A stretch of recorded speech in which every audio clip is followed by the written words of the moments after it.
हिरण्यकश्यपूचा मुलगा कोण? भक्त प्रल्हाद. भक्त प्रल्हाद हा भजन करत होता म्हणून 11 प्रयोग केले याच्यावर. 11 भजन का करतोय? बापाला आवडत नव्हता. नाम घेऊन येती देवाचे. हे ब्रीद हिरण्यकश्यपूचे बापाला भजन करणारं पोरग आवडत नव्हतं. त्याला संपवण्यासाठी कड्यावून टाकले. त्याला संपवण्यासाठी हत्तीला दारू पाजून त्याच्या खाली तुडवले. त्याला संपवण्यासाठी उकळत्या तेलात टाकले. त्याला संपवण्यासाठी वाटेल ते प्रयत्न केले. 10. त्याच्यानंतर बाप दमल्यावर त्याची बहीण चालू झाली. ती उतू आली. त्या बहिणीचं नाव होतं शिवमिका. त्या बहिणीचं नाव होतं शिवमिका. आणि तिनं दादाला सांगितलं, दादा खराब कसं काय झाला? काय नाही म्हणले, पोट्ट मनासारखं वागत नाही, त्याच्या घोरानंच खराब झालो.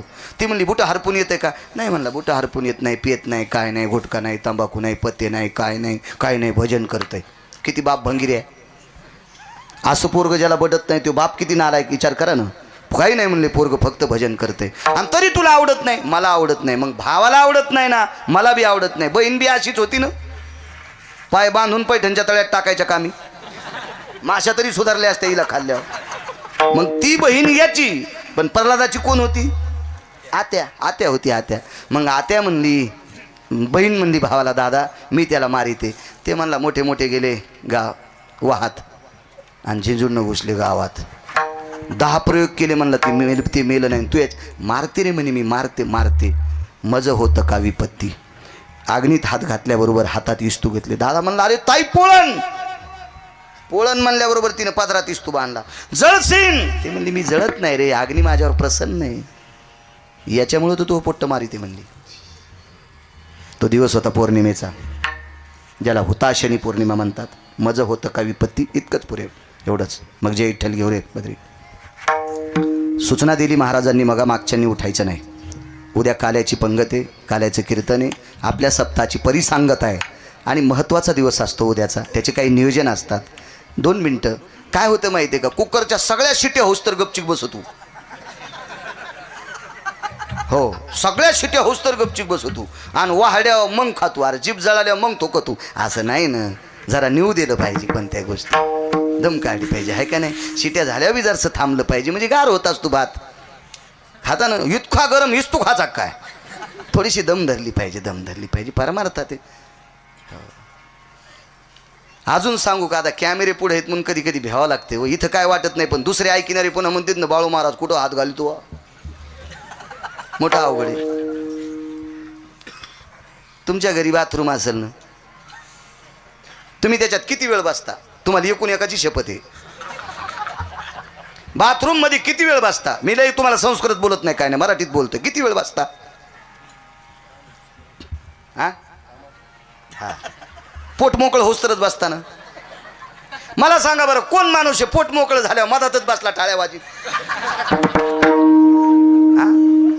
बसता का तुम्ही? नाहीत बसत. मग बाथरूम चांगली आहे का? तुमचं पोट मोकळं झाल्याशिवाय बाथरूम मधून बाहेर निघत नाहीत. कीर्तन इतकं घाण आहे का आधीच उठायला?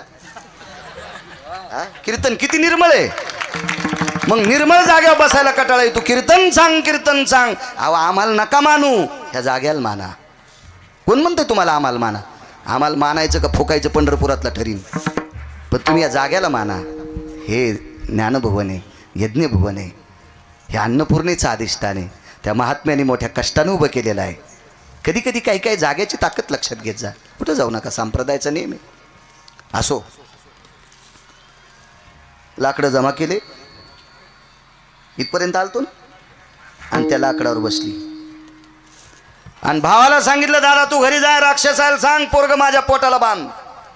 तर खालून म्हणला, आत्या कोणाला बेजार करूच नको, मीच येतो तुझ्या मांडीवर. पोरग तसं होतं ते का आपल्या पोरासारखं होतं का? आम्ही बैठकीत बसलोत आणि एक बाई म्हणली, महाराज कायच महा नातू आहे बाई महा नातू. महाराज तुम्हाला काय सांगायचं, काय महा नातू बाई कायच नातू बाई. म्हणलं कौरक काय सांगायचं महाराज महा नातू बाई. म्हणलं बाई हो ना, कलेक्टर होईल तो नातू. आणि मग तिच्या घरचा चहा प्यायला म्हणलं, महा बूट कुठे? ते पोरग म्हणलं, हे काय मी दोरी बांधून पाणी शेंदायलो. आणि तिचा नातू रानातलं पाणी माझ्या बुटाने शेंदू लागला. म्हणलं बाई कायच नातू खास आहे, याला जर आमदार केलं तर काय शेंदीन. असं पोरग असेल का ते पोरग भक्त प्रल्हाद आहे. परा पश्यंती मध्यमा आणि वैखरी चारही वाणीचं ज्याच्या जिभेवर प्रभुत्व त्याचं नाव प्रल्हाद. त्याचं नाव प्रल्हाद. बऱ्याच काही व्याख्यात आपल्याला वेळ मोज काय. मी जेतो आत्या तरी आत्यानं सांगितलं दादा सेवकाला सांगून बांधा. ते म्हणला बांधूत नको मीच तुला आवळून धरतो. वात्सल्य असती ज्या येते यस पिता असं भगिनिया. आईच्या पोटाला जितका बिलगुन धरतो तितकं भावाच्या बहिणीच्या पोटाला बिलगुन धरतोय आत्याच्या. आणि बिलगुन धरलं दिलं पेटून. हिला एक अग्नी प्रसन्न होता.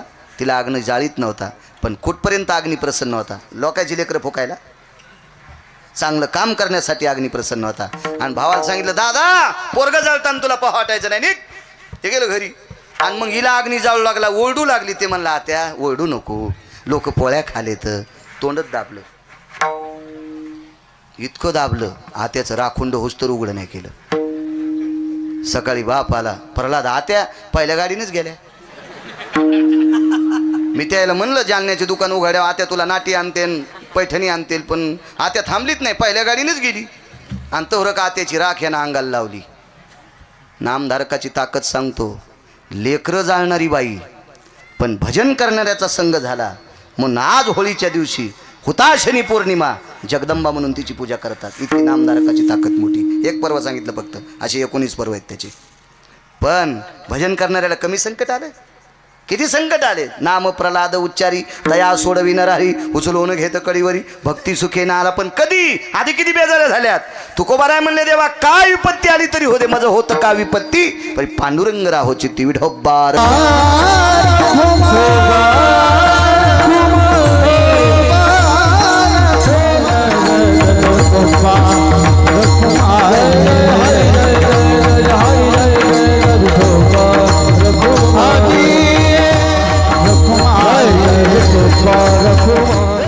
जे चातुर्यार्थ कला कामिनी ते श्री शारदा विश्वमोहिनी नमिलिमिया.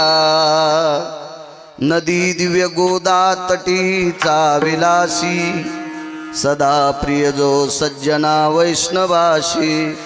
जया वर्णिता प्रेमात्यंत चित्ता नमस्कार माझा श्री गुरु एकनाथा. आगी लागो तया सुखा जेने हरिनये मुखा. मज होत का विपत्ती पांडुरंग राहो चित्ती. प्रस्तुत प्राप्त प्रसंगी निवडलेला अभंग. विश्वमान्य विश्वभूषण विश्वाधिकार विश्वप्रिय चिन्मय स्वरूप असणारी अधिकार संपन्न साधू श्रीमंत श्री जगद्गुरु तुकोबाराय यांचा मागणीपर प्रसंगातील प्राप्त प्रसंगी निवडलेला अभंग. विठाला विठाला विठाला विठाला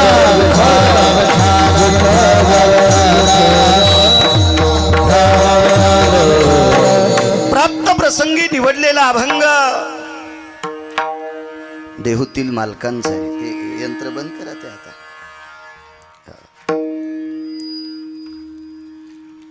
या अभंगाद्वारे देहूतले मालक जगाच्या मालकाकडे मागणी मागतात. करा याचा बेस कमी करा आवाज कडक करा देव चांगलं करेल तुमचं. या अभंगाद्वारे मालक मागणी मागतात. मागणी मागत असताना पंढरपुरातल्या मालकाला तिळा इतका सुद्धा त्रास नाही. मागायला माणसं आल्यावर देणाऱ्याला कसं होतंय फक्त देणाऱ्यालाच कळत असते. कशा पद्धतीची माणसं मागायला येतात. पण या अष्टादश लोकांनी दुसऱ्याला घाम येईल असं काही मागितलंच नाही. कधी मागावं, कोणी मागावं, किती मागावं, कशाकरता मागावं हे ज्याला कळतंय त्याला संत म्हणतात. आम्हाला जरी तुम्ही संत म्हणत असाल तरी आम्ही फक्त परमार्थातले शिक्षक म्हणता येईल. संतांच्या यादीत नाहीत. कोणाला राग येऊ बी नाही. आणि जरी एखाद्याला या शब्दाचा राग येत असेल तर तो तुकोबारायच्या कडव्यात बसला पाहिजे. ऐसा कोणी दावा हे जया नावडे, ऐसा कोणी दावा हे जया नावडे, कन्या पुत्र घोडे दाराधन. नाही बस एक जण म्हणला मी घोड्यावर बसलो नाही ना. आपण सगळे घोड्यावरले. तदेव लग्नन सुदिनं तदेव ताराबलम चंद्रबलम तदेव. घोड्यावर बसलेल्याला बी सोडलं नाही आणि न बसणाऱ्यालाही सोडलं नाही. नाही त्या सुटली द्रव्यलोभ माया, नाही त्या सुटली द्रव्यलोभ माया, भस्मदंड छाया तरुवराची. कशात न कशात गुतीलेच. त्याच्याकरता मी अगोदर म्हणलेलं कोणी अंगाला चिटकून घ्यायचं नाही. ही अष्टादश संतती संत आहे. तेची संत तेची संत. या वस्तीतली लोक जगाच्या मालकाला मागत असताना विटेवरच्या मालकाला, काशीतल्या मालकाला तिळा इतका घाम येत नाही. आम्ही जर मागत राहिलो ना तर एखाद्या वेळेला, आता ते आमचे नशीबच फुटके, ती पात्रताच नाही देवाला मागायची, पण आधा कदा जर आली तर देव पण तोंड घशीत येईल. बापरे काय मागल काही सांगताच याचं नाही. याच्याकरता ती पात्रता मागणाऱ्याकडे देत नाही, दिली त्यांच्याकडंच. या भंगाद्वारे मालक मागणी मागतात. वारकरी संप्रदायाचा दंडक आहे. आजच्या कीर्तनकारांनी मागणी पर बोलावं, उद्या प्रसाद पर, पहिल्याने रूपावर किंवा नामावर बोलावा. हा वारकरी संप्रदायाचा दंडक आहे. जुन्या परमार्थातल्या आदरयू लोकांनी तो टिकवलाय. आमच्या सारख्या टपराच्या गाडीत बसलेल्या पांचटाईनं तो मोडू नये. विठाला विठाला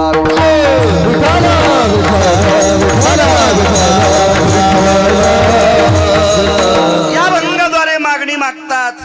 आगीला गो तया सुखा. तुकोबाराय देवाला म्हणतात करा थोडासा कडक करा. मॉनिटरला त्या आवाज. देवा त्या सुखाला आग लागो. विको कमी केला तरी चालेल, फक्त कडक करा. देवा त्या सुखाला आग लागू दे. कोण्या सुखाला? जे सुख मला देवाचं नाव घेऊ देत नाही. जेने हरी नये मुखा तया सुखा आग लागो. आगी लागो तया सुखा. जेने हरी नये मुखा, जेने हरी नये मुखा तया सुखा आग लागो. जे सुख, ज्या सुखावर आरूढ असताना मला देवाचं नाव जर तोंडाला येत नसेल तर देवा ते सुख जळून जाऊ दे, आगी लागो.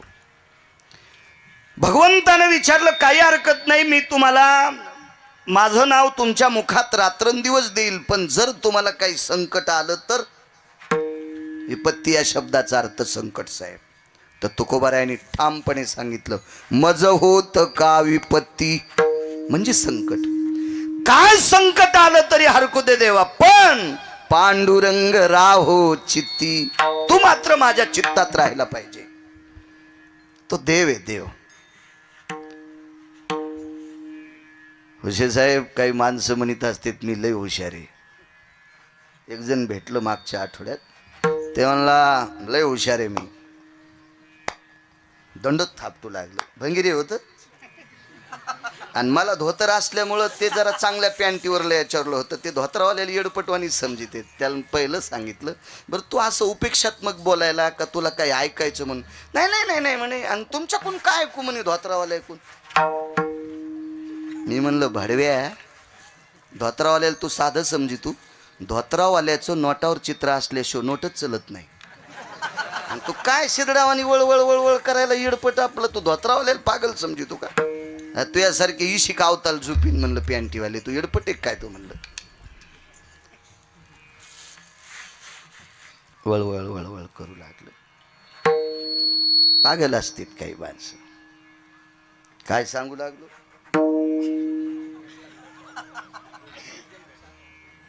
हो पण कशासाठी भेटला ते माहित नाही. तुम्ही एक मानानं तुला कशाला बसिलय इथाला.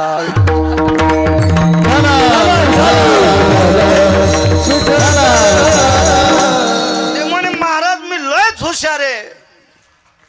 मी काय ऐकलं नाही बद्री, त्याचं नाही ऐकलं. ते मागून म्हणला महाराज तुम्हाला काय सांगायचं माहीत का, चालू जिल्ह्यात कोणी नाही. त्याला मी म्हणलं नालाय का, तू जर जिल्ह्यात एक नंबरचा चालू आहे तर ज्यानं तुला जन्माला घातलं तो किती चालू असेल याचा विचार कर ना थोडासा. तर तुझ्यापेक्षा एक काकणभर शिल्लकच असेल का नाही. किती देव चतुर आहे लक्षात घ्या. तुकोबारायाने मागणी मागितली, देवा जे सुख मला देवाचं भजन करू देत नाही ते सुखाला आग लागो. भगवंतानं सांगितलं देऊन टाकतो. पण हे नामस्मरण भजन करत असताना जर तुम्हाला संकट आलं तर तुकोबाराय म्हणले मज होतं का विपत्ती, काही संकट आलं तरी मी झेलायला तयार आहे, तू माझ्या चित्तात राह. तरी पण देव किती हुशार आहे. देव चतुर जाणोनी अंतर वर्त तसे, किंवा चतुरा तो शिरोमणी गुण लावण्याची खाणी मुकुट सकळामणी धन्य तुची विठोबा. देव चतुर आहे, त्याच्यासारखं चतुर जगात कोणीच नाही. मग अशा चतुर भगवंतानी प्रश्न केला, तुकोबाराय माझं भजन करण्यासाठी शरीर तर मानवी लागेल, माझं भजन करण्यासाठी तुम्हाला शरीर देहा मानवी लागल. मग माणूस म्हटल्याच्या नंतर जात आली, मग तुम्हाला कोण्या जातीत जन्माला घालू. ती एकदा नामदेवरायला सुद्धा असा प्रश्न होता. तर नामदेवरायनं सुद्धा देवाला सांगितलं होतं, जन्म हो का भलते जन्म हो का भलते याती, कोण्याही जातीत जन्माला घाल, मात्र मला हरिभक्त कर. ही नामदेवरायची सार्थ मागणी. तुकोबाराय अजून पलीकडचं बोलले, जळो ते समूळ धन संपत्ती उत्तम कुळ. देवा मला जर तू उत्तम कुळात जन्माला घालीत असेल, जर मी भजन करीत नसेल तर ते माझं कुळ पण जळून जाऊ दे. एका ठिकाणी तर इतकं गोड बोललेत, उत्तम कुळी जन्म क्रिया मंगळ बुडविले कुळ उभयता. उत्तम कुळात जन्माला आहे आणि काम हलकटवाणी करायला आहे. अख्ख्या कुळाला मातीत घालत असते ते बदमाश लोक, अख्ख्या कुळाला. तुकोबाराय म्हणले, देवा मला जातीच्या फंद्यात पाडू नको. माझ्या सोप्या भाषेत सांगू का, मराठवाडी भाषेत. तुम्हाला एखादी जात सापडली का त्या जातीत लोक दारू पित नाहीत. एखादा पेशंट आला का असा तुमच्याकडे, बाई साहेब तुमच्याकडे आला का, ए बद्री तुला दिसला का एखाद्या जातीतला माणूस. प्रशांत गुरुजी तुम्हाला, नागरेश सर भेटला तुम्हाला, महाराज भेटली एखादी जात की त्या जातीतली माणसं दारूच पित नाही. अशी औषधाला तर जात नाही सापडायची. आणि अशी जात जर सापडली तर त्या जातीच्या चपलाचं मंदिर बांधे तुम्ही. येव जन्मास्तित मिथ्या नास्तिको धर्म भय व्याप्ती नाम यत नष्टो चारा भयो देहत्रयास्त किन्मुखा. हे काय गांजा फुकेन लिहिले का. जगात अशी एक बी जात नाही की त्या जातीत भ्रष्ट माणसं नाहीत. जगात एकही जात नाही की त्या जातीत सात्विक माणसं नाहीत. प्रत्येक जातीत सात्विक माणसं आणि प्रत्येक जातीत भ्रष्ट माणसं. म्हणून ही लोक हुशार होती. देवा चळो ते समूळ धन संपत्ती उत्तम कुळ. कशाला जातीच्या चौकटीत, मला जातीच्या चौकटीत लग्न कार्यात पोरापोरीचे लग्न करण्यापुरतं बस जा. व्यवहारासाठी जात काय करायची. एखादच तुम्ही धरतात का मुसलमानाच्या बाया, होय द्वारकाबाई, मंजुळाबाई, कस्तुराबाई, वात्साबाई, अंतिकाबाई, एखादीचं तर नाव मी घेतलेलं असलच नाही. कोण धरतं एकादशी चतुर्थ्या आपल्या बायका. मुसलमानाच्या बाया धरत्यात का नाही. मग केळं कोणी किते, सफरचंद कोणी किते, मुसलमान. मग एखादा एकादशीच्या दिवशी सफरचंद खाताना सतार भाईगावसाला का व्यवहाराला काय करायची जात. हुशार अधिकारी लोक होते. देवा जळो ते समूळ, जातीच्या चौकटीत पाडू नकोस मला. जीनच्या पॅन्टीवाल्याला सांगतोय, कोणाला उच्छेदून बोलव जाऊ नका. टोलनाक्यावर टाळ्या वाजणारी माणसं कोण्या पंथातली, तृतीय पंथातली. चला तुम्ही किती अंतकरणाने मानता बिचारायला. ते ज्या कुळात जन्माले त्या कुळातली माणसं मानत असतील का. आई वडील मानत असतील का. पाहुणे रावणे मानत असतील. नाही नाही नाही. पण पंढरपुरातल्या मालकांनी त्यांना मानले. त्यांच्या कुळातला एक व्यक्ती कान्होपात्रा खोदू पिंजारी तो दादू भजनिया भेदू हरीचे पायी. खोदू आणि दादू याच्यापैकी एक किलिंबे होता, नपुसक होता, तृतीयपंथी होता. पण या पवित्र भारत देशातल्या प्रत्येक वारकऱ्याला सकाळच्या काकड्यात त्याचं नाव घ्यावंच लागतंय, घ्यावंच लागतंय. एक जण म्हणला मी घेणार नाही, पंढरपुरातला मालक म्हणला मग तू सुनता करू, तू या संप्रदायात राहायच्या लायकीचं नाही. आहे का हिंमत त्याचं नाव काढायची? का नाही? कारण कुण्याही जातीत, कुण्याही पंथात, कोण्याही स्वरूपात जन्माला आलेली माणसं देवाला आपलंसं करणारी आहेत. म्हणून तुकोबाराय म्हणले जळो ते समूळ. अजून एक पुरावा आहे का? कबीर मोमीन लतिफा मुसलमान सेना नावी जान विष्णुदास. मोमीन म्हणजे पानं ऐकणाऱ्याच्या कुळातला माणूस, मुसलमान. इतकं भजन केलं, इतकं भजन केलं डॉक्टर साहेब. भजन करता करता ईदभर पोटाचा धंदा होता, तो धंदा होता शेलाई नाहीचा. पण भजन करता करता शेलाई नाहीचा, ते शेला इतका पवित्र झाला ज्याला इकला त्याच्या घरी जाऊन भजन करीत होता. ठाई ठाई शेल्यावरती दिसे राम नाम ग. पुरावा शपक आहे बर का, अभंगात इचकू नका. नंतर वकालत करण्यापेक्षा आताच करतो. माणसं माघारी काड्या करते, त्याच्यामुळे आपण आपलं शिद्रट टोनाला नाही पाहिजे याला बोट घालायला. विठाला विठाला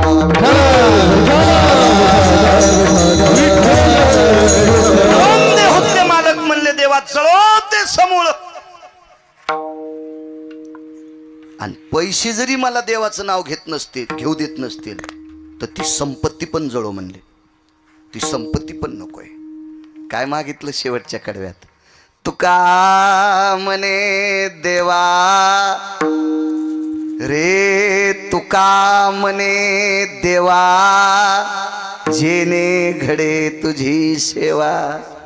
एकच देऊन टाक मला, फक्त तुझ्या नामस्मरणाची भजनाची सेवा घडावी, याच्या व्यतिरिक्त काही देऊ नको. हा साधा सोपा सरळ अभंगाचा अर्थ. झालं कीर्तन. विठाला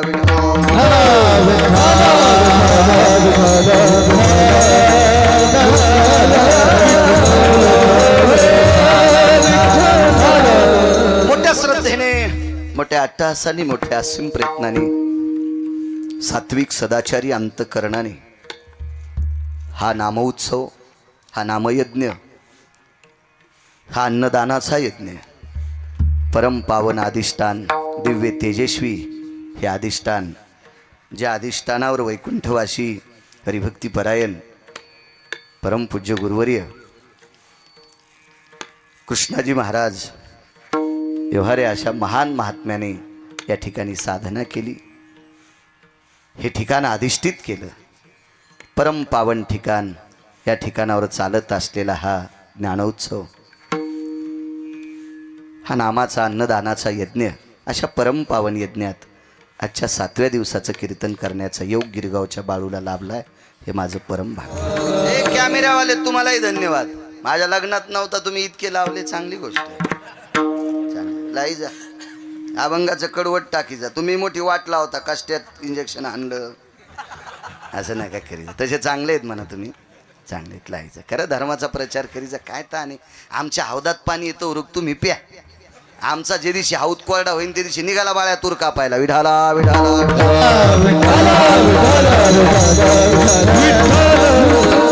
या पवित्र अधिष्ठानाला प्रणाम करतो, ज्या साधूने हे आध्यात्मिक वैभव कमवलं. हे परमार्थिक क्षेत्रातला फार मोठी ही दिव्य पताका या डोंगरात झळकवली.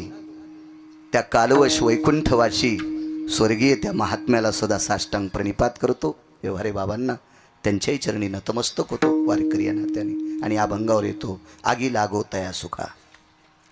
श्रीमंत श्री जगद्गुरु तुकोबाराय म्हणतात की त्या सुखाला आग लागो की जे सुख मला देवाचं नाव घेऊ देत नसेल. पहिला मुद्दा आहे चारवाकांचा. मी रात्री चारवाकांचं नाव काढलं होतं.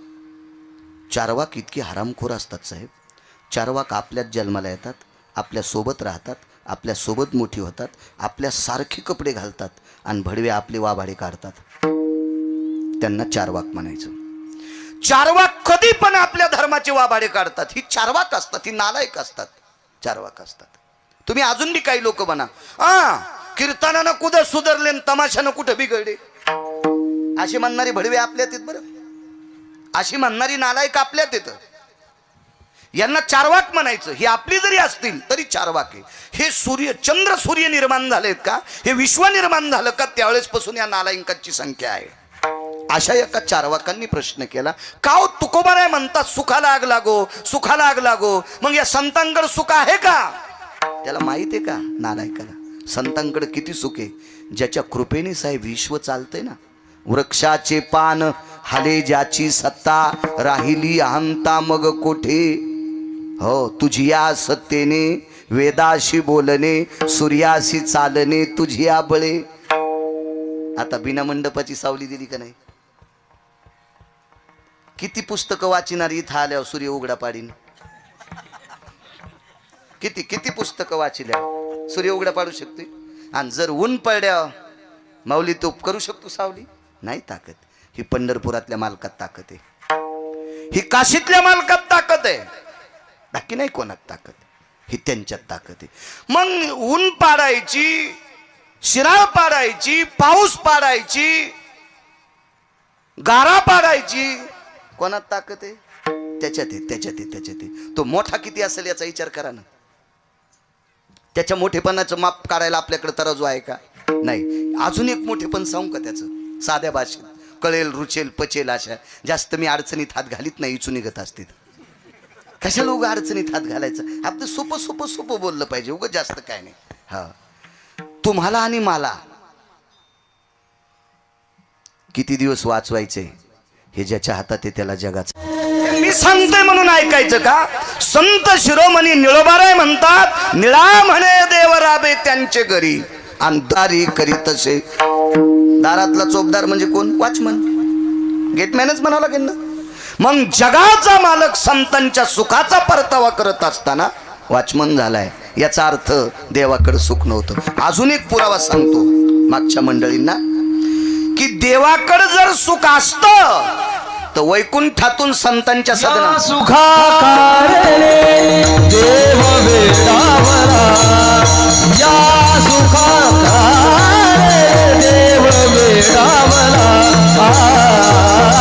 वैकुंठ सोडून जाऊन सदनी राहिला, वैकुंठ सोडून जाऊन सदनी राहिला.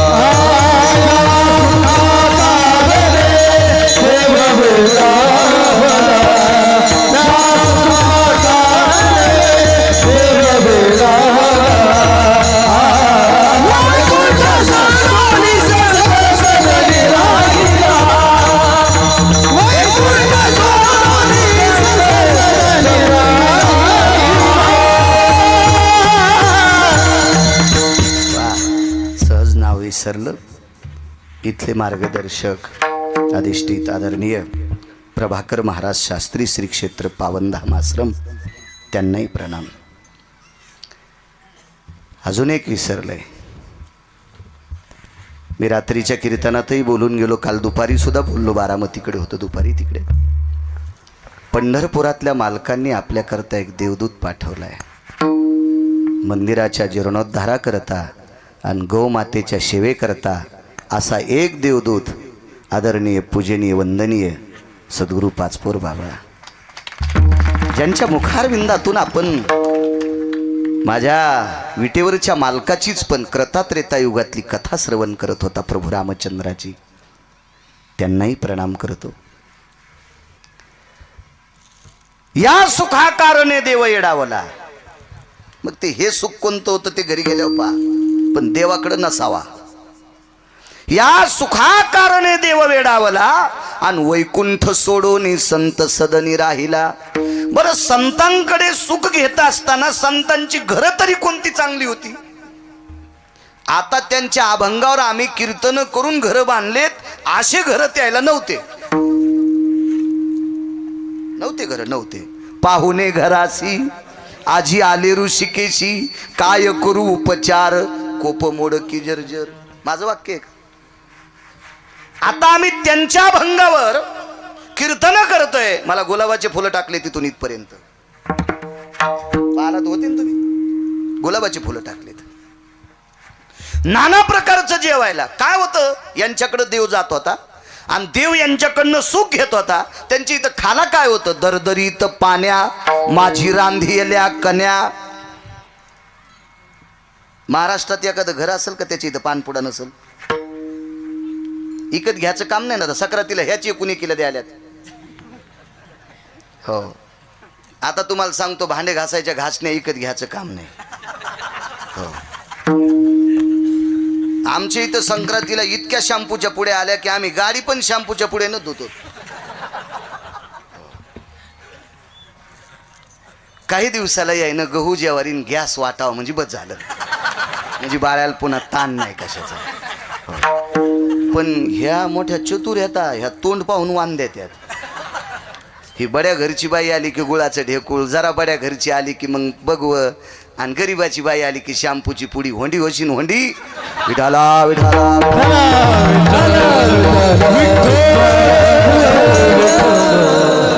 पंक्तीत आणि वानात, वान म्हणजे दान, पंक्तीत आणि दानात जो पक्षभेद करीत असतो, हवा त्या बाईला पाल व्हावं लागते. येन दातृत्वाम भयस्थितो शंका भय व्याप्तेषु आगा गेहाम यज्जायते भक्षंती कीटका नैवम गिरगावकर लिखितम. गेह म्हणजे घराच्या भिंतीवर सरपटणारे प्राणी. त्याचे पुढचे 2 श्लोक राहिलेत, असू द्या जाऊ द्या, ते तुम्ही घरी गेल्यावर पहा. आणि भक्षंती कीटका, हा पालच. मग किडे खाणाऱ्याच्या कुळात जावं लागतंय. चुका करायच्या नाही माझ्या माईंनो. कशाला कीर्तन ऐकायचे? आपल्या चुका दुरुस्त करण्यासाठी कीर्तन ऐकायचे. हो, काय सांगत होतो, सुख सुख कन्या होत्या हो खाला कन्या. पानपुड्याचा विषय सांगत होतो. तर तुकोबारायच्या घरी पंढरपुरातला मालक जेवल्याच्या नंतर तुकोबारायने नमस्कार करून देवाला सांगाव, देवा मी दुर्बळ आहे रे, मी गरीब आहे रे, मी गरीब आहे, तुला सुपारी देऊ शकत नाही, विलायची देऊ शकत नाही, लवंग देऊ शकत नाही, मुखशुद्धी तुळशी दळ, तुका म्हणे मी दुर्बळ. मग इतकी नाजूक परिस्थिती तरी पण यांच्याकडे सुख होतं देवाला देण्यासाठी. नामदेवरायचं घराची भौतिक श्रीमंतीत एकनाथ महाराजांचं घर जर सोडलं तर बाकी सगळ्या संतांची घरं साधी होती. केळीवरी नारळी घर चंद्रमोळी जाणत शियाळी नामयाची. काय एक घर, वारा पाणी मुसळधारा, वारा पाणी मुसळधारा, तेने मोडीले छपरा, तेने मोडीले छपरा. काय या परिस्थिती हो, तरी पण जगाच्या मालकाला सुख देण्याची ताकद त्यांच्यात आहे. चारवाकांचं थोत्तर बंद झालं. इथपर्यंत आलतो ना मी. चारवाक विचारित होते की तुकोबाराय म्हणतात सुखाला आग लागो, मग यांच्याकडे सुख आहे का? भंगिऱ्या सुख इतकंय, सुख अजून संपलत नाही, म्हणून पंढरपुरातला मालक खाली आहे. आणि जर सुख संपलं असतं तो वरी गेला असता. अजून सुख आहेच, ते इतकं सुख आहे, इतकं सुख आहे की अजून देवाला पण कळालं नाही संतांकडे सुख आहे. म्हणून डोक्यातलं काढून टाका, संतांकडे सुख असेल का नसेल. अप्रतिम सुख आहे. अपांपती निरजा येते अभ्राम्र पटले शिदया धरा यज्जा येते क्रिया तरवर शाखा भेदीचता. अपांपती म्हणजे समुद्र, पाणी मोजता येईल. धरा पृथ्वीचं वजन करता येईल. प्रपटल अंबर यालाही मोजता येईल. तरवरा शाखाती भिन्नम ह्याही मोजता येतील. पण संतांचं सुख मोजता येत नाही. इतकं संतांकडे सुख आहे म्हणून ते त्यागू शकतात. संत म्हणून आगी लागो तया सुखा. आता राहिला प्रश्न, तया हा कोण्या सुखा? की जे सुख देवाचं नाव घेऊ देत नाही त्या सुखाला आग लागो, त्या सुखाला आग लागो. उदाहरणार्थ एखादा राजा असेल आणि राजा रिकाम्या वेळात जर देवाचं भजन करीत नसेल तर त्याच्या सुखाला किंमत नाही, किंमत नाही, किंमत नाही. अशा सुखाला आग लागू. मग ऐका पुरावे, तुम्ही मला फक्त आशीर्वाद देत राहा, त्याच्यावर बाळू बोलत राहील विठाला विठाला.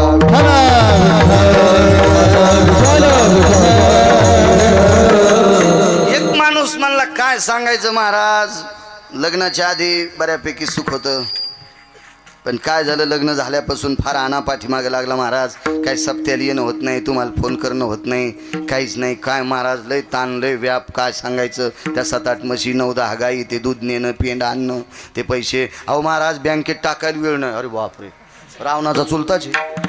आणि कोणाला सांगायला, गिरगावच्या बाळ्याला काय सांगायचं महाराज. वेळच नाही, वेळच नाही, वेळच नाही, वेळच नाही. मग एका बायकोवाला जर वेळ नाही म्हणत असेल तर त्याला 16,108 बायका येतात. त्याला कशाला तुम्ही म्हणता पाऊस पाड? त्याला वेळ तरी कुठून भेटन मला सांगा ना. आणि पोरं तर 56 कोटी यादव आहेत, कसा वेळ भेटन त्याला? अशी थोडीशी कल्पना केली पाहिजे ना. सगळे बोटं दुसऱ्याकडेच नाही दाखवली पाहिजे, कधी एखादा आपल्या बी डोळ्यात घेतलं पाहिजे ना. आपल्याला एक पप्याची माय तर माणूस म्हणतो वेळ नाही. एकच हाय. आता नसतो बी ना, पप्याची मायच तशी भेटल्या वेळ भेटत नसतो. मी एकदा घोडी घेतली तुम्हाला माहिती नसतर, तुम्हालाही माहिती. घोडी मला नाद होता रे. ए बद्री घोडी, कोणाला बरमुडी घे काही घे, आपण घोडीच घेतली. दुसरा नाद नाही काय. घोडी घेतली, पण त्या घोडी विकणाऱ्याला म्हणलं मी तुला म्हणलं तितके पैसे देतो, मी कमी करीत नाही. 4-2 हजार रुपये तुला आगाव देतो, पण पहिले दिले तुरीचे, मग नंतर 4-2 दिले ते कीर्तनाचे दिले. ते माणसानं खरंच सांगावं. पण त्याला म्हणलं मी घोडी बसून पाहिन. ते म्हणलं बसा. पहिली चाल, पहिली दवड, महादवड आणि शेवटची तिसरी चाल जी असती ती 55-45च्या स्पीडची असती. या तिन्ही चालीत घोडी बसली. आनंद वाटला. पैशाचं गठुडं दिलं, घोडी घरी आणली. पण घोडीला चौथी खोड होती माहीतच नाही. घोडी बसल्यावर पहिल्या चालीत चालायची, दुसऱ्या चालीत चालायची, तिसऱ्या चालीत 3 चाली असतात, पुन्हा नसती चाल पुन्हा. आणि असती एक माणसं पाडायची. पण तिला ती याच्यात धरीत नाहीत ते. मग मी मस्त घोडीवर बसलो. त्या दिवशी कीर्तन नाही काय नाही, शेतात गेलो, गडी पाहू लागले. असं वजनातच बाळ्या. नवीन घोडी आणलेली, आणि नवी घोडी असल्यावर माणूस जरा वेगळ्याच वजनात असते. नवी घोडी असली की आरशात पायगन पावडर कर. तुम्ही कोणती घोडी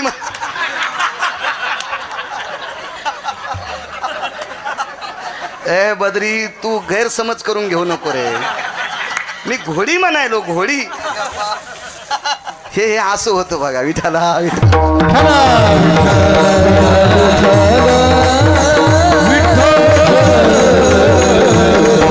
बसलो घोडीवर, आनंद वाटू लागला. ह्या घोडी उगी अशी चलत होती. मनका पण हलत नव्हता साहेब घोडीवर, मनका पण घोडीला एक खोड होती. बोर दिसली की तिच्या खालून जात होती. लोंबकळलेल्या बोरी खालून जात होती, लोंबकळलेल्या बोरी खालून. मी आधी 4-2 बाऱ्या बसलेलो होतो, म्हणून मला कळालं आता घोडी काय आखडत नाही गडे, ही बोरी खालून जाती ना आपलं थुत्तर वरबाडी. ती मी उडी आणली. धकलं. अशा घोडीवर बसण्यापेक्षा पायी चाललेलं बरं आहे का नाही? अशी घोडी माणसाच्या जीवनात भेटू नये. मी घोडी म्हणायलो. आयंदळ घोडीशी पायंदळ भला आणि अवकुशळ बायकोशे सांगूच नका. वैकुंठवासी बापूसाहेब मालक, दिंडी क्रमांक 15चे मालक म्हणायचे, आयंदळ घोडीशे पायंदळ भाला आणि अवकुशळ बायकोशे रांडका भाला. मी नाही म्हणायचो, ते म्हणायचे. मग अशी जर असल तर वेळ देत नाही भजनाला. अशी जर असेल तर भजनाला वेळ देत नाही ना. अशा सगळ्या नसू शकतात ना. सगळ्यांनी तेच म्हणावं, मी प्रपंचात आहे, मला भजनाला वेळ भेटत नाही, मला भजनाला वेळ भेटत नाही. मूर्खपणाचं टोक. 1800 बायका साहेब एका व्यक्तीला. 1800 नागरे सर, 1800 कशा होत्या? इथं बसलेल्या माझ्या माईंना सांगतोय, त्या 1800 बायकांमुळं तुम्हाला श्रीमंत पदवी मिळाली. ज्या घरी कुलस्त्रिया, राज्य, राणी व संपत्ती, त्या इतक्या अधिकारी होत्या. ह्या 1800 पैकी एखादी जर रात्री 1 वाजता उठली ना डॉक्टर साहेब, 1 वाजता उठल्याच्या नंतर पहिला हात तिचा डोक्याच्या पदराला जायचा आहे. पदर सरकलाय का पडलाय का डोक्यावर, तिचा आचळू सरसावला. आचळू म्हणजे पदर. इतक्या नीती संपन्नीतल्या होत्या. आता राहू द्या, तुम्हाला कुठं ऊन लागत?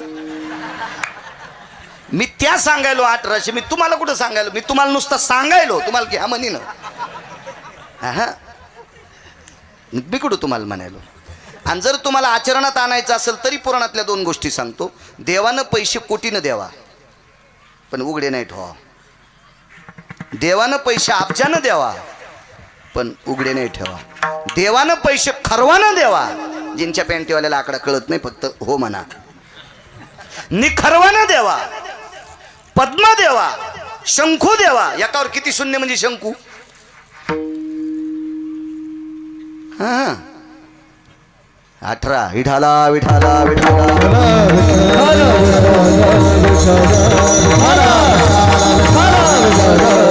इतके पण डायरीच्या पुढून नाही ठेवा. पैसे डायरीच्या पुढून उघडे ठेवायची वस्तू नाही. लक्ष्मी झाकलेली असावा एक. देशायाम भारतेषु अंगनास्तताम सर्व कायाम अंबरेषु यत्पुनिता दर्शायाम मात्रेषु स्थिताः. जाबाली नावाच्या साधूचं वाक्य आहे. रमा म्हणजे पैसे झाकलेले असावा. देशायाम भारतेषु कामिना म्हणजे स्त्री. अंगा कायानवरधेषु अंबरा. काया म्हणजे शरीर आणि अंबर म्हणजे वस्त्र. सगळं अंग झाकलेली स्त्री असली की तिला नमस्कार जगदंबा म्हणून करत जावा.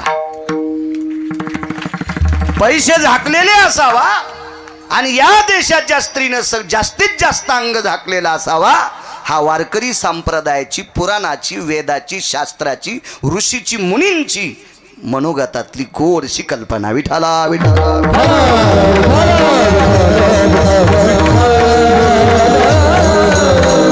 अशा 1800 बायका.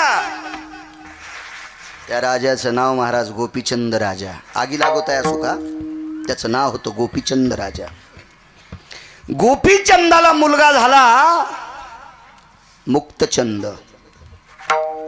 आईचं नाव मैनावती. आगी लागवत आहे असो का सांगते काय, मालकांचा अभंग आहे. 1800 बायकापैकी रोज 300 बायका आंघोळ घालीत होत्या. मी काय तिथला सरपंच नव्हतो असं पुराण सांगते. पहावे पुराणी विचारोनी पुराण सांगते. रोज 300 बायका. सनई, चौघडा, सूर, बावनिया चंदनाचा चौरंग, सोन्याच्या फिरक्या, हत्तीच्या दाताचे पाय चौरंगाला. एवढं वैभव होतं त्याचं. त्याचं नाव होतं गोपीचंद. त्रिलोचन राजाचा पुत्र.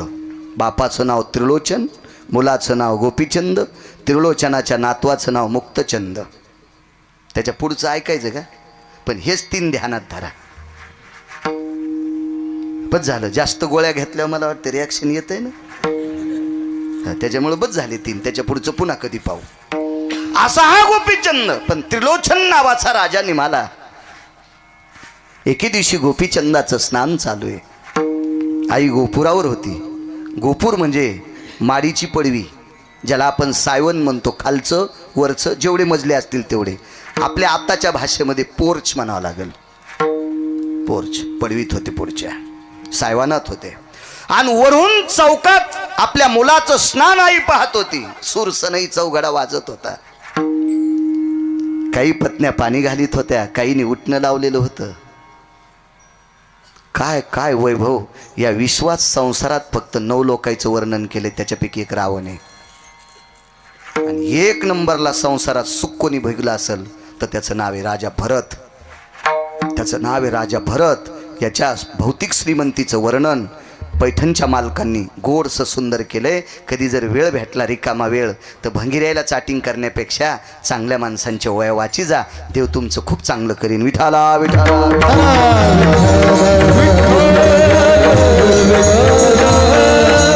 त्याच्यापैकी 9 पैकी एक गोपीचंद राजा आहे. देवाच्या पण संसाराचं वर्णन नाही. लय फाटला देवाचा संसार. 7व्या अवतारातही फाटला, 8व्या अवतारातही फाटला. देवाच्या सुद्धा संसाराचं वर्णन नाही. देवाच्या संसारात वाद नव्हता का? आणि वाद जर नसता तर आईसाहेब खाली काऊन आल्या? राधेला मांडीवर घेतल्यामुळे आईसाहेबाला राग आला. राधेला मांडीवर घेतल्यामुळे आईसाहेबाला राग आला आणि वैकुंठ सोडून आईसाहेब दिंडीरवनात आल्या. म्हणजे वादिवाद होताच ना. काहीतरी कितीतरी सांगते. वैकुंठवासी श्रीमद भागवतातलं रत्न डोंगरोजी महाराज सांगायचे, भगवंताचा फार वेळेस संसारात वाद झाला. फार वेळेस संसारात. त्याच्यातला 5 वेळेसचा वाद एका संन्याशाने मिटिला. तो संन्याशी भजन करणारा होता, इतकं लक्षात ठेवा. म्हणून भजन करणाऱ्याची बरोबरी ब्रह्मवेत्ता पण करू शकत नाही. आईशे ब्रह्मवेत्ते अपरंपार, तरी भजन करणाऱ्याची बरोबरी करू शकत नाहीत. इतकं तुका म्हणे येथे भजन प्रमाण, आणि काय थोरपण जाळावे ते इतकी भजन. कारण तो संन्याशी भजन करीत होता. हे आईसाहेब खाली रुसून आलते ना, मला ना दे आता, हे गव्हाला पाणी देताना गवत उपटीत असतो. नाहीत मला पुढं सारखं ही गरज नव्हती सांगायची, पण ना दे गो तुपटायचा. तर आईसाहेब खाली आल्याच्या नंतर पंढरपुरातल्या मालकाला भजन करणाऱ्या संन्याशानं 6व्या क्रमांकाचा संन्याशी देवर्षी नारदानं सांगितलं, देवा तुम्ही मोठी माणसं आहात आणि मोठ्या माणसाचं चुकल्यावर बारकी माणसं हसत असतात, मोठ्या माणसांनी शक्यतो झाकून झुकून नेलं पाहिजे. नाही म्हणे माझा काही गुन्हा नसताना तिनं खाली कशाला जावा, जाऊ द्या म्हणले, पण मोठ्या माणसानं 2 पावलं रिवस आलं पाहिजे.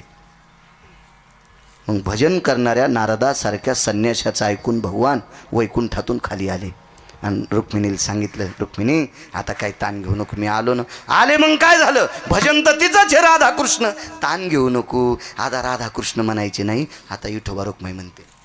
पण अजून वेळ आहे विठोबा रुक्माईला, मला सांगा वेळ झाल्यावर सांग रे बद्री. इतकं इतकं इतकं इतकं इतकं यावं लागलं का नाही खाली, म्हणजे होती का नाही गुंती गाठी होत्या का नाही संसारात, पण एका तिळा इतकी गाठ नसणारा संसार गोपीचंदाचा. इतका संसार सुरळीत. आईला दुःख वाटलं, गोपुराहून रडत होती, डोळ्यातलं ते पाणी एक थेंब असा पाठीवर पडला आणि तेजाब जसं अंगाला लागावं जितकं चटकानी बसती, विस्तू अंगाला लागल्यावर जशी चटकानी बसती, गरम वस्तू अंगाला लागल्याच्या नंतर जशी चटकानी बसती, तितका पाठीवर असा टर टर टर टर टर टर टर फोडच आला. कासावीत जीव झाला. असं पाहिलं तर प्रत्येक पत्नीनं सांगितलं आम्ही काहीच नाही. वरी पाहिलं तर गोपुरावर आई होती, आई होती. तेवढ्या पत्न्यांना बाजूला लोटलं, करा आवाज करा करा, बाजूला लोटलं आणि जिन्यावरनं गोपुरावर पोचले.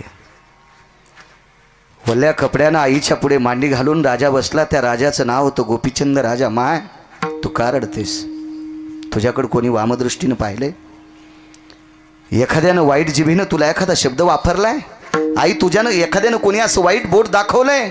नाही रे बाळा, नाही नाही. वाम रसना प्रगल्भेशी, अशी कोणाची रसना प्रगल्भ नाही की त्याने मला वाईट म्हणावा. ये ती चक्षुभय व्याप्ती, असे कोणाचे डोळे ताकदवान नाहीत की ज्यानं तुझ्या आईला वाईट दृष्टीनं पाहावा. ये ती पारणीर भय जा येते. अरे एखाद्याचा हात असा ताकदवान नाही, पारणी म्हणजे हात, की त्यानं मला त्याच्या हातानं भय दाखवा, असा हात कोणाचा मला अजून सापडलेला नाही. मग आई तू रडतेस का, मला तुझं दुःख वाटते. आई मी दुःख नाही ना, मला 1800 पत्न्या आहेत. अगं काय वैभव आहे माझं, माझ्या किती सात्विक पत्न्या आहेत.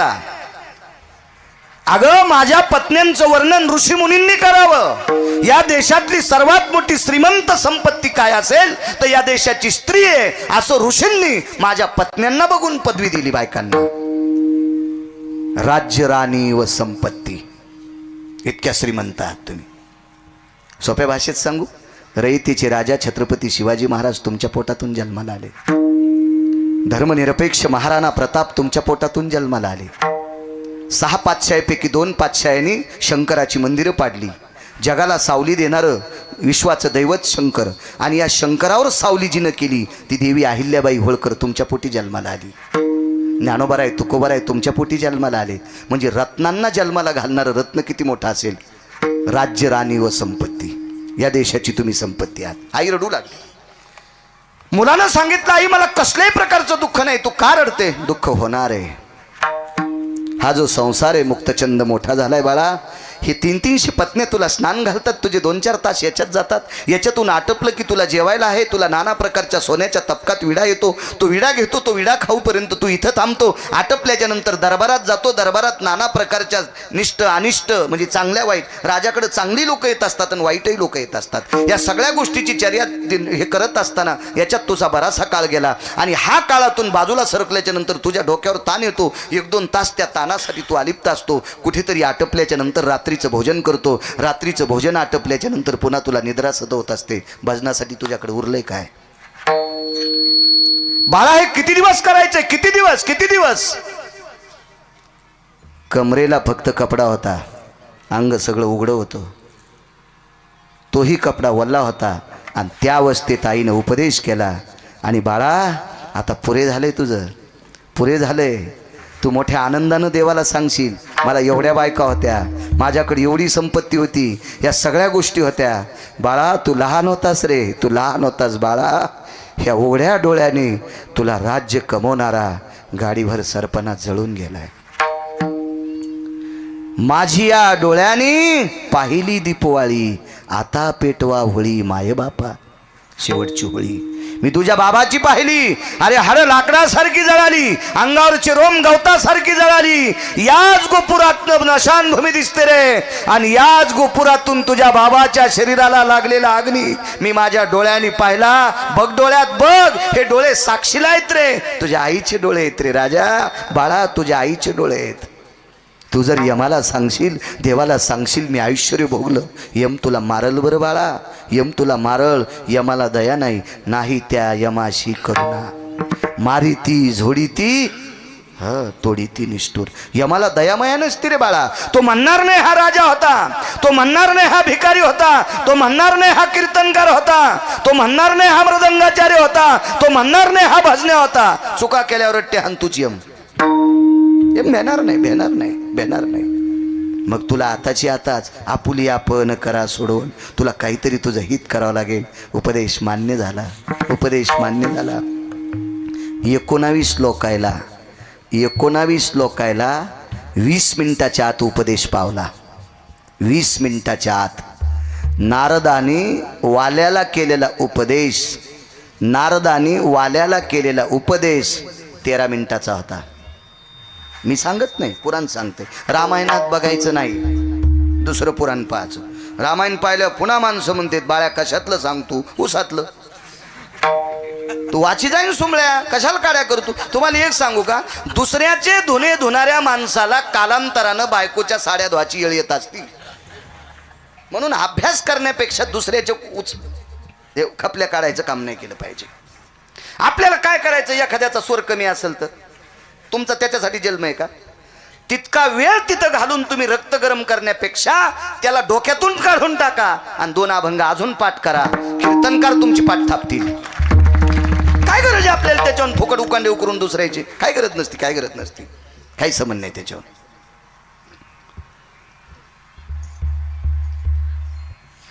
12 मिनिटात बायकोनं नवऱ्याला उपदेश केला आणि त्या दिवशी बायको सोडून दिली.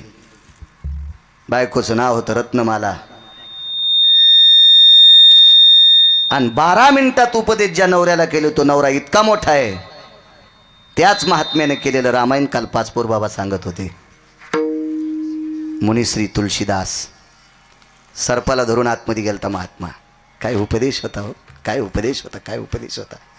9 मिनिटात उपदेश केला, 9 मिनिटात. मुलांनी आईला 9च मिनिटं उपदेश केला मुलांनी आईला. आई मला लग्नात पाडू नकोस ग, पाडू नकोस, पाडू नकोस. सांख्यशास्त्रात पुरावा आला. त्या आईचं नाव आहे देवहूती, मुलाचं नाव आहे कपिल. संक्रांतीच्या दिवशी तुम्ही त्याला वाण देतात. इतका मुलगा अधिकारी, आई शिष्य झाली आणि मुलगा गुरु झालाय. काय ताकद होती या लोकांकडे, काय ताकद. एका मोजक्या काळात आईने उपदेश केलाय मैनावतीनं मुलाला. आणि कोनाड्यातला भगवा कपडा घेतला, त्याचे 2 तुकडे केले, एक कमरेला बांधला आणि एका तुकड्याची महाराज झोळी केली. आणि 1 नंबरच्या पहिल्या 1800 बायकापैकी पहिल्यांदा जिच्या सोबत लग्न झाले तिच्या दारात भिक्षाम देहि मा. बायकोला भिक्षा माय म्हणून मागितली. ठस ठस ठस ठस रडू लागली. आगी लागोताय सुका, आगी लागोताय सुका, अभंगावर बोलतोय. ठस ढास रडू लागली. मालक माय पाय धरतो तुझे, आजपासून तुझा माझा मालकपणाचा संबंध सुटलाय.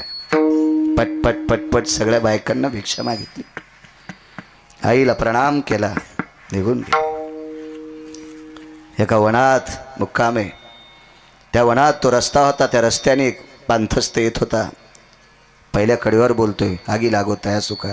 काय संतांचं अधिष्ठान होते लोकांचं. त्या रस्त्याने एक व्यक्ती येत होता. अंधार पडला, एका झाडाखाली मुक्काम आहे. महाराजांनी आपला कमलंडवार केला. रस्त्यात भिक्षा मागितलेली होती. एका घरी ती भिक्षा झोळीत होती, झोळी अडकवलेली होती. दरबाची चटई होती, दरबाची चटई त्या झाडाखाली अंथरवली आणि त्या झाडाखाली बसून महाराजांनी भजन सुरू केलंय. तेवढ्या अवकाशात आवाजाचा ते ध्वनी ऐकल्याबरोबर एक पांथस्त वाटसरू तिथे आला. त्याने विचार केला, पुढचं गाव पाठीमागं लांब आहे, मागचं गाव फार दूर गेले. आता या जंगलात मुक्काम या महाराजांच्या सानिध्यात करावा. आणि त्या वाटसरूनं महाराजाच्या बाजूला स्वतःची वळकटी टाकली. महाराजांनी त्याच्याकडे पाहिलं. तो भिकारी होता, तो भिकारी होता. वाक्य नीट ऐका, तो भिकारी होता, तो भिकार चोट नव्हता. काय होता तो? भिकारी होता, तो भिकार चोट नव्हता. भिकार चोट लोकायचा लय लोकायला त्रास. भिकारचोट परवडत नाही. हजारो भिकारी परवडतात बद्री, भिकारचोट परवडत नसते. हे भिकारचोट इतके भिकारचोट, हा बाबा जाऊ द्या, मोठ्या माणसांनी वर्णन करावं त्यांचं, आपली पात्रता नाही. तो भिकारी होता.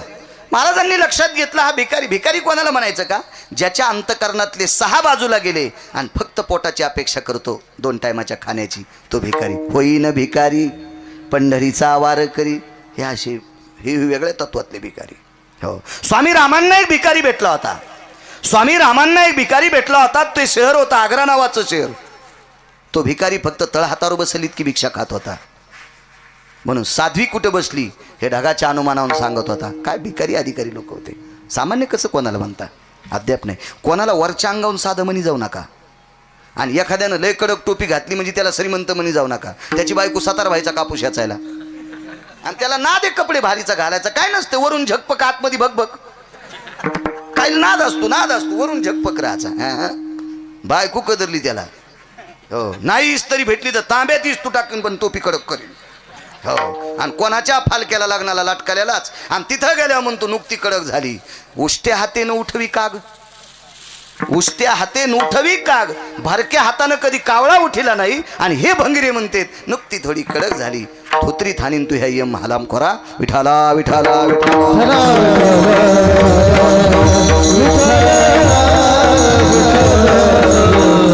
निष्पाप अंतकरणाचा भिकारी. कळेल तुम्हाला तो भिकारी, कळेल. महाराजांनी भजन सुरू केल्याच्या नंतर भिकारी भजन म्हणत होता. भजन आटपल्याच्या नंतर भिकाऱ्याकडे भिक्षा नव्हती, महाराजाकडे भिक्षा होती. महाराजांनी कमलंडू खाली घेतला, कमलंडूत पाणी होतं, आणि झोळी खाली घेतल्याबरोबर झोळी अशी पसरवली. झोळीत 1-2 भाकरी होत्या. आवाज दिला. दादा बाबा काका काय म्हणले असतील, अरे बाळा जेवतोस? ओठावून जीभ फिरवत होता.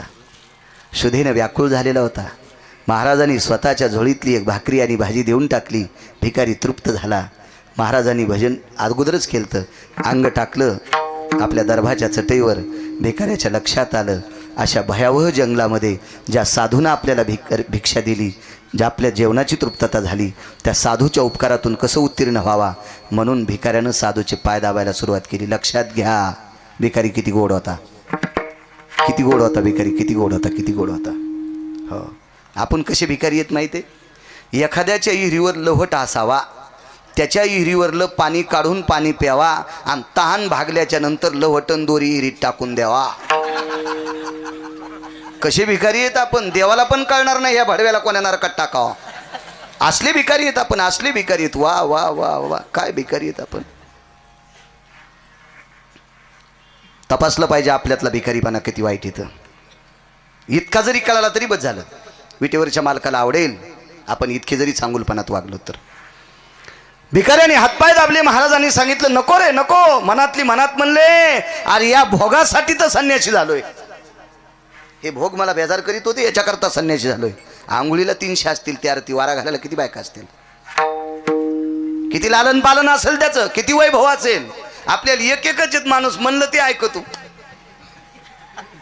संक्रांतीला 15,000ची साडी आणली पप्याच्या बापानं, तर पप्याची माय थोडी उचकानी होती. हा नाही भेटावं बरं, उचकानी कोणाला भेटू नये रे बापा, देवा वैऱ्याला भेटू नये. नाही उचकानीचं लय अवघड असतं. मी नाही सांगत, कर्कशे संगती दुःख उदंड फजिती, देऊतले मालक सांगतात. आणि 15,000ची साडी आणल्या पप्याच्या माईने किती खुश व्हा. अशा दुष्काळात सोयाबीनचा उतार कमी आला, कशालाच उतार व्यवस्थित नाही ना. आणि हरभऱ्याला याचं तर त्याची चिटकलं मागच्या गारानं पावसानं, काही उरमलं काही जळालं काही आता. आणि मग ते घडमोड केली की सगळं कुठंच होत असतो ना, ते इतकं सोपं नाही ना. मग अशा काळात 15,000ची साडी आणल्या पप्याची माईने किती खुश व्हा. पण पप्याची माई वचाबाईकडे गेली आणि वचाबाईला दाखिली. वचाबाईल म्हणली, बाई आमच्या पप्याच्या बापाने मला 15,000ची साडी. वची अशीच होती. वची म्हणली, माय कसं सुत कसं सतरंजीवानीच आहे. पप्याच्या माईचं तोंड जसं मांजरीनं वर खांडलंय.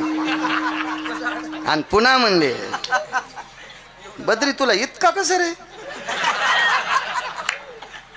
संसारातल्या गप्पा आणल्यावर खसखस पिकल्यावर पिकायली होत त्याची. कसं रे कसं बद्री, याला बैठकीत घेऊ बरं गेल्या.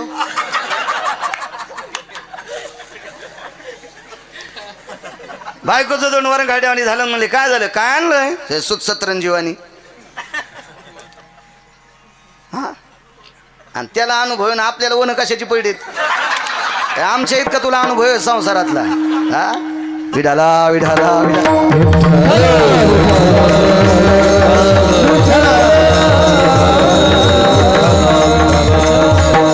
पुन्हा पप्प्याचा बाप दुकानावर 20,000ची साडी आणली नेसावक नाही पप्प्याच्या माईनं कस्तुराबाईला दाखिली कस्तुराबाई म्हणली माय सुद बरं आहे ग पण कलर कसा भाज्यावाल्यावनीच आहे बाई बाई बाई बाई बाई बाई वर खणलं तोंड पुन्हा आला दुकानात 25,000ची साडी घेतली मंजुळाबाईकडे गेली तर मंजुळाबाईला एकच गुलूप होतं तुम्हाला गुलूप नाही कळालं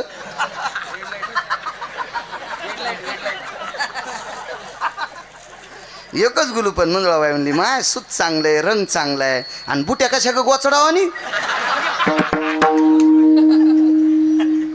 एकच बायको आहे तरी बरं एकच एकच एकच घरी आला आणि म्हणला तुया पाया पडतो जशी घ्यायची तशी घी बस मोटरसायकलवर बसली रस्ता असाच होता आपल्या आश्रमावर आलो तर असाच हो जोरात जालन्याला गाडी नेली आणि तिथं दुकानापाशी गाडी लावली आणि म्हणला केवढ्याला घ्यायची तर घी ऑटो रिक्षावाला म्हणला कोणाला बोलायला पप्याच्या माईला ती मागच्याच बाकात पडली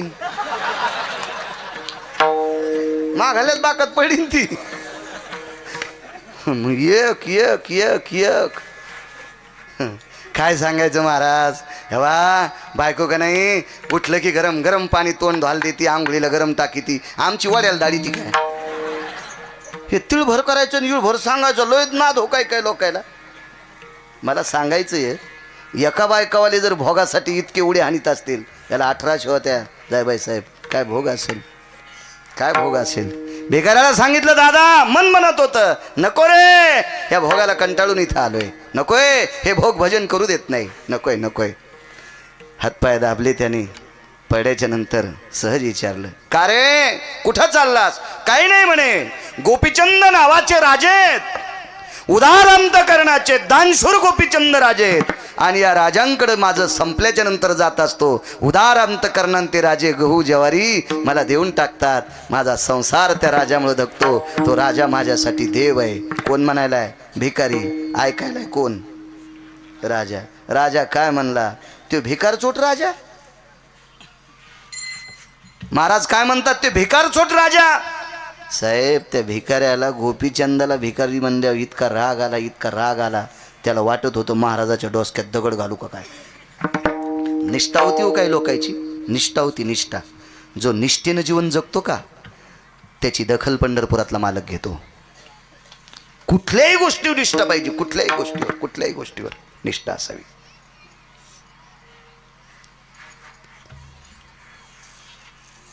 मागे एकदा आपण साहेबांचे काका जात राहिले त्यावेळेला गेलतो त्यांच्या मनानं ते हॉस्पिटलकडे निघाले आपल्यालाही आवडलं त्यांना मी म्हणलं तुमचे काका गेले तुम्ही जर आता 13 दिवस हॉस्पिटल बंद केलं तर तुम्हाला पुण्य नाही लागणार रात्री बेरात्री जर एखादा पेशंट आला आणि तुम्ही त्याला तपासलं आणि त्याला गोळ्या दिल्या आणि त्याच्या वेदनातून जर जो मुक्त झाला तर तुमच्या काकांना ती श्रद्धांजली असेल ती श्रद्धांजली असेल ती विटेवरच्या मालकाची वारी केल्याचं पुण्य प्राप्त होईल ज्या त्या क्षेत्रात ज्या त्या माणसानं निष्ठा ठेवली पाहिजे आपल्या परमार्थातल्या लोकांनी मृदंगाचार्यांनी गायक चुकून शब्द केला वारकऱ्यांनी आणि कीर्तनकारांनी भागवतकारांनी रामायणकारांनी निष्ठा ठेवली पाहिजे निष्ठा कोण येते ज्याचं त्याचं मन तपासीन पण निदान व्यसन केलं नाही पाहिजे गुटखा नाही खाल्ला पाहिजे तंबाखू खाल्ली नाही पाहिजे सिगरेट ओढली नाही पाहिजे निदान इतकं तरी सांभाळलं पाहिजे याचं कारण सांगू का लोक आमच्या पाया पडतात हो पाया पडतात आमच्या आम्ही कोण्या जातीचे विचारित नाहीत आमच्याकडे श्रीमंती किती विचारित नाहीत अभ्यास किती विचारित नाहीत फक्त ज्ञानोबाराय तुकोबारायचा पाईक गळ्यात तुळशीची माळे याच्याकरता पाय पडतात एरवी तरी पुशे कोण आणि पावे देवासाठी मान आपट्याची पानं एरी शेळ्या खात्यात अभंगातला पुराय फक्त म्हणत नाही पण दसऱ्याच्या दिवशी त्याच आपट्याच्या पानाला सोनं म्हणून स्वीकारतात कोणाला किंमत दसऱ्यामुळे आपल्याला किंमत आली ज्ञानोबाराय तुकोबारायमुळे महाराज आपल्याला किंमत आहे आपण गोड वागलं पाहिजे विठाला विठाला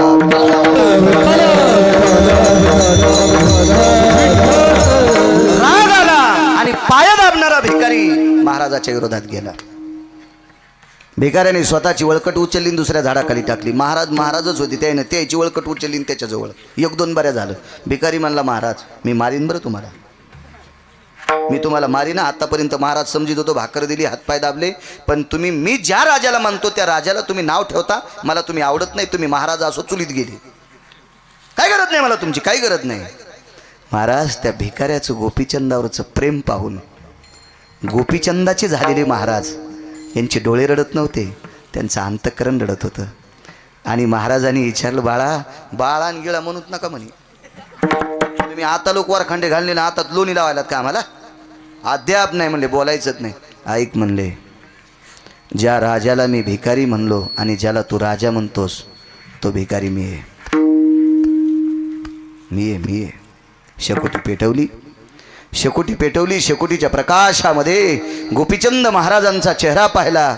भिकाऱ्याचं अंतःकरण रडत होतं. महाराज तुम्ही सार्वभौम राजे होते. तुमचं राज्य कोण हरण केलंय? आपल्या 1200 पत्न्यांची काय अवस्था आहे? राजे आपला मुक्तचंद नावाचा मुलगा काय करतोय? राजे तुमच्या मातोश्री मैनावती काय करतात? राजाने स्वतःच्या कमरेच्या लंगोटीच्या कोपऱ्याने त्याचे डोळे पुसले आणि सांगितलं, दादा माझ्या पत्न्या जशाला तशा होत्या आता आहेत. माझी आई आहे, मुलगा आहे, पण मी त्यांच्यात नाही. तुमची ही अवस्था कोणी केली? मीच केली. देवासाठी घेऊन जोग आणि अवघा भोग त्याची याला. मी देवासाठी जोग झालोय, गोसाई झालोय, देवासाठी अवघा भोग त्याची याला. का?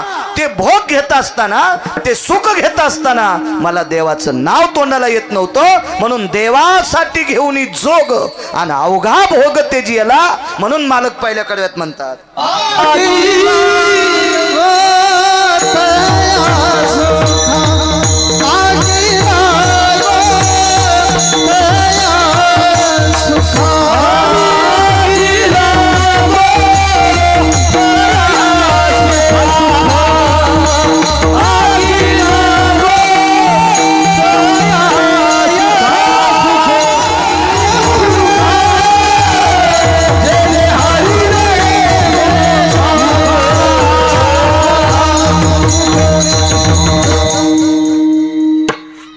जे सुख देवाचं नाव घेऊ देत नव्हतं त्या सुखाचा त्याग गोपीचंदाने केला. बद्री 5 पर्यंत ना बदल हा. मग मी त्याच्यामुळेच म्हणालो लवकर घ्या, तर कशाला पुढे वाढवा म्हणायला. मी तर आत्ता इठल करतो ना. याच्याकरता तोंडात हाणली होती त्या 5 काऊन म्हणायला, म्हणून विठाला विठाला मला वाढ व्हायला 2-3 महिन्याला एक कीर्तन आहे काय मला. वा, आता मला आनंद वाटला. पुढचं सापडते ना आपलं. तसं मी करीत नाही. दोन्ही पेवावरी ठेवू जाता हात आणि होय अपघात, तसं 2-2 पेवावर हात ठेवत नाही. मधला अंतर गौसल इतकं आपलं घ्यायचं. आगावपणा कशाला करायचं? एकच मंडळी आहे ना. गोपीचंदा इतके असल्यावर मग ताण घ्यायचं काम आहे आपल्याला, तेवढ्या नाहीत ना. आगी लागत आहे सुखा.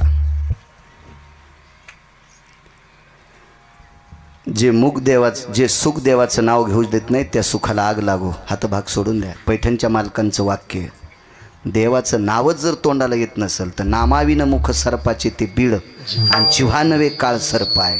याच्या पलीकडे सांगतो, नाम नाही घे ज्याची वाचा. पुढचं म्हणू नका, जरा आवड शब्द आहे, पण तो मालकांचा आहे, आपली पात्रता नाही. रिकामी जागा तो लेख. पा किती कठीण आहे. नामाची फार मोठी ताकद आहे. नाम इतकं पवित्र. पैठणच्या मालकांनी एक ओळी खर्च केली, नित्य राम नाम गरजेवानी. नित्य राम नाम गरजेवानी, तीर्थे येती लोटांगणी आणि सुरवर लागती चरणी सवे यम पायवंदी. दक्षिणेचा राजा सुद्धा पाया पडतो नामधारकाच्या. इतकी मोठी ताकद आहे नामधारकामध्ये. नामधारकाचा प्रत्येक काय आहे? आदरणीय पाचपोर बाबांनी कथाप्रसंगात शबरीचा प्रसंग सांगितला असेल, मी त्याच्यातला उगा सांगतो 2 मिनिटाचा. 188 साधूंनी यज्ञ केला. 188, पुरावा रामायणातला नाही. मगध द्वये मखेषु सर्व सिद्धायम साधवे तत्पुण्याता यत मखेषु प्रतः यत प्रातासी जायते. या निसर्गातला बदल त्या काळात यज्ञान होतात. यज्ञात भवंती पर्जन्या. त्या काळात. आताचा यज्ञ कोणता आहे? कलियुगी उद्धार हरीच्या नामे. आता नामाचा यज्ञ आणि अन्नदानाचा यज्ञ हे दोन यज्ञ सर्वश्रेष्ठ सांगितले आत्ताच्या काळात. तो काल होता त्या काळात. तो यज्ञ करायचा ठरला. सरोवराचं पाणी खराब झालं. सरोवराचं पाणी खराब झाल्याच्या नंतर करावं काय? नाना प्रकारचे ऋषीमुनी योगी जपी तपी सद्दी सिद्ध महापुरुष सगळे लोक काही आले, पण पाणी काही शुद्ध होत नव्हतं. एका साधूने आक्षेप घेतला. असतेत काही काही. ते म्हणले इथे एक लाहुरं चित्र ससे धरणाराची पोरगी याच्यात आंघोळ करून गेली, याच्याकरता पाणी खराब झालं. एका साधूनं सांगितलं ही गोष्ट चूक आहे. कोणावर असं म्हणत जाऊ नका. चुकीच्या गोष्टी आहेत असं नाही म्हणायचं. नाही म्हणायचं. तुमचं सरोवर शुद्ध करण्यासाठी शबरी इथं आणणे गरजेचे आहे. आता शबरीच्या मागं 4-4 फूट दाढ्यावाले पळू लागले की ज्याच्या जटा शिष्यानं धरल्यात, ज्याच्या नखायच्या चुंबळी झाल्यात, हे शबरीला पाहण्यासाठी पळत होते. आणि शबरी यायला पाहून लपत होती. शबरी यांना पाहून लपत होती. तिला माहित होतं हे आपल्या विरोधातली माणसं आहेत, माझ्यावर आरोप करतात की तळ तू अशुद्ध तळ केलंस तू, याच्याकरता ती लपत होती. हे शेवटी हैराण झाले. हा यायच्या घामानं काही काहीच्या जटा गळाल्या. हो हो जटा गळाल्या काय कायच्या घाम येऊ बेजार झाले. आणि मग एका साधूनं सांगितलं शबरी सापडत नाही का? पण शबरी पळालेली कोणाला दिसली? ते म्हणले आम्ही पाहिली हो. आकाशातली वीज लपावाय अशी शबरी लपती म्हणले. दुलताय समजायते कामिनीस्तते वचा प्रपटले ती अंबरहा. आकाशातल्या विजेसारखी चपळ आहे ती कुठं लपली पळालीत नाही. रस्त्यानं गेलेली दिसली का? हो. मग ज्या रस्त्यानं शबरी गेली तिचे पावलं तर उमटले असतील. मग तिचे पावलं जिथे उमटलेत त्या पावलावरची चिमूटभर माती आणा आणि या सरोवरात टाका. सरोवर शुद्ध झालं. ताकद कशाची होती? नामाची होती. शबरीने यज्ञ थोडे केले, फक्त भजन केले. फक्त भजन. मग या नामस्मरणाच्या ताकदीनं ते शुद्ध होते. चोखोबारायांनी रामकृष्ण नामाच्या बळावर स्वर्गातलं आम्र शुद्ध केलं. अमरपुरीतलं इंद्राच्या ठिकाणचं आम्र शुद्ध केलं. इतकी मोठी ताकद आहे नामाची. म्हणून मालक म्हणतात देवा ज्या सुखावर आरूढ असल्याच्या नंतर तुझं नाव येत नसेल त्या सुखाला आग लागो. माझं होतं का विपत्ती. अडचण आली तरी हरकत नाही. अडचण आली तरी हरकत नाही. हिरण्यकश्यपूचा मुलगा कोण? भक्त प्रल्हाद. भक्त प्रल्हाद हा भजन करत होता म्हणून 11 प्रयोग केले याच्यावर. 11 भजन का करतोय? बापाला आवडत नव्हता. नाम घेऊन येती देवाचे. हे ब्रीद हिरण्यकश्यपूचे बापाला भजन करणारं पोरगा आवडत नव्हतं. त्याला संपवण्यासाठी कड्यावून टाकले. त्याला संपवण्यासाठी हत्तीला दारू पाजून त्याच्या खाली तुडवले. त्याला संपवण्यासाठी उकळत्या तेलात टाकले. त्याला संपवण्यासाठी वाटेल ते प्रयत्न केले. 10. त्याच्यानंतर बाप दमल्यावर त्याची बहीण चालू झाली.